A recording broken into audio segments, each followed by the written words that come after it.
Hear that? You might think you know what it is, but actually that sound is not gunfire. But that sound is causing panic in one Indianapolis community.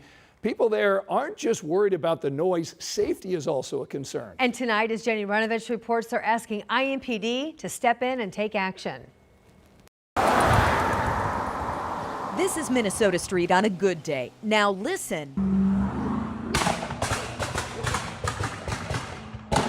to a bad day. That terrifying sound is coming from that car. It sounds like gunshot. Kind of almost makes us feel like we're in a war zone.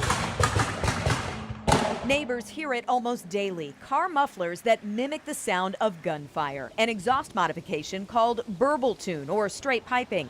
And noise is just part of the problem. Neighbors say their street is being treated like a drag strip. Drivers speeding way above the 30-mile-an-hour limit. Well, my next door neighbors, they have a daughter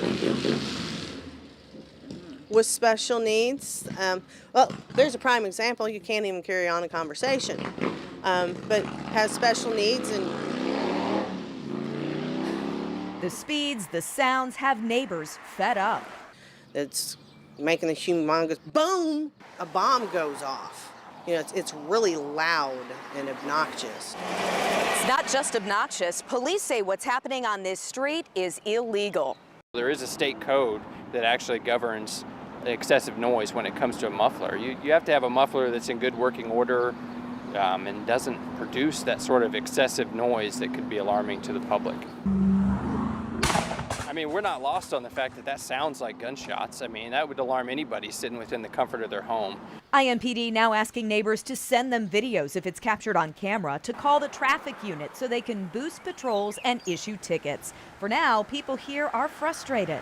Almost gives me a heart attack every time. By tricked out cars triggering fear. In Indianapolis, Jenny Runovich, 13 News.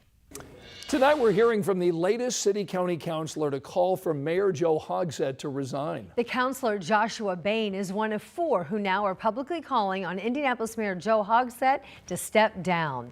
During a committee meeting last night, a proposal that passed to allocate up to $300,000 to cover legal fees tied to the harassment investigation of the mayor's former chief of staff, Thomas Cook. So during last night's meeting, Councilor Krista Carlino became the 4th person to call for the mayor's resignation.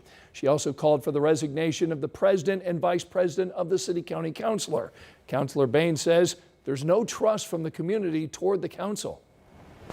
They can't trust them to fix roads, they can't trust them to tackle crime, they can't trust them for economic development, to bring jobs to our community. Our population is in decline. Every township in Marion County has lost population for years in a row. People are telling us they don't want to live here, and people are telling us they don't want to work here. And we add this on top of it. You know, what's left? Why would someone move to Indianapolis? Why would someone want to work in Indianapolis?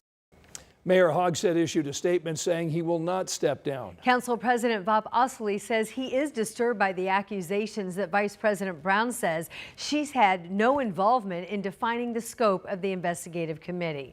We have those linked to for you to read on our website right now. You can head there at WTHR.com.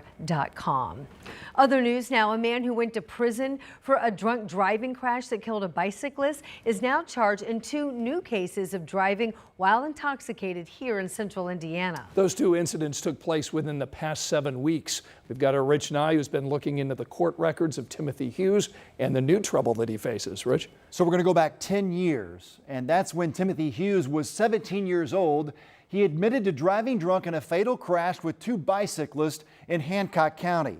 Hughes was convicted in adult court, and now police say he is drinking and driving again, and tonight he's free on bond.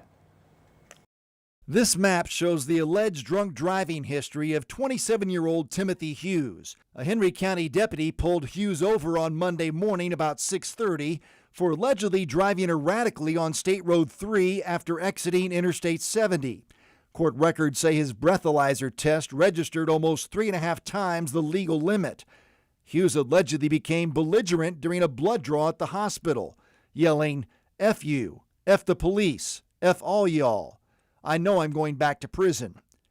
Hughes was driving this week on a suspended license after his arrest for drunk driving in Hamilton County on May 1st.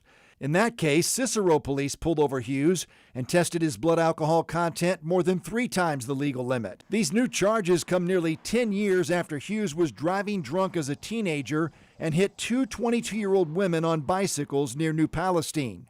Carla McLeod died. Her cousin Amanda Wheeler was seriously injured. Hughes was charged as an adult. He took a plea deal with a 9.5-year sentence. DOC records indicate he was released in 2020. The previous conviction elevates the charges Hughes faces in Henry County and Hamilton County to felonies. Our law enforcement officers are very well trained in these investigations, and we like to think that we prosecute them as seriously as anybody in the state, if not the country. Hughes is free on bail in both new cases, but Hamilton County has asked the judge to revoke bond. This pattern of behavior is very concerning for us, for the safety of the community, for the safety of Mr. Hughes, and he is clearly someone who should not be out, who should not be driving. The Hamilton County Chief Deputy Prosecutor told me that they have already been contacted by Amanda Wheeler. She's the woman who survived that crash. In fact, Amanda contacted me with a text message late this afternoon. She's understandably concerned about the status and where these new charges go in both of these counties. Yeah, we can understand her concern. Sure. All right, Rich, thanks so much. Now to an important recall alert tonight for a product that's made right here in Indianapolis. Fresh Realm is recalling chicken fettuccine Alfredo products that may be linked to a listeria outbreak. So we want to show you what the packages look like. They were sold under the Market Side and Home Chef brands at Walmart and Kroger stores across the country. So far, this outbreak is linked to 17 illnesses across 13 states. That includes 3 deaths and 1 pregnancy loss. So if you have these products, throw them out. You can also return them to the store where you bought them.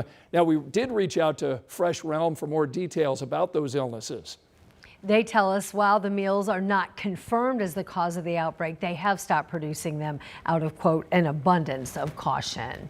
USA Swimming has announced its team for the World Aquatics Junior Championships, and congratulations to 4 Indiana swimmers named to the team and making the trip to Romania coming in August. 3 are from Carmel. Molly Sweeney will compete in the 200 IM, William Allen in the 4x200 free relay, and Yi Xing in the 400 IM. Julie Mishner, who's from Milford, will be part of the 4x100 free relay. So congratulations to all of the Indiana swimmers.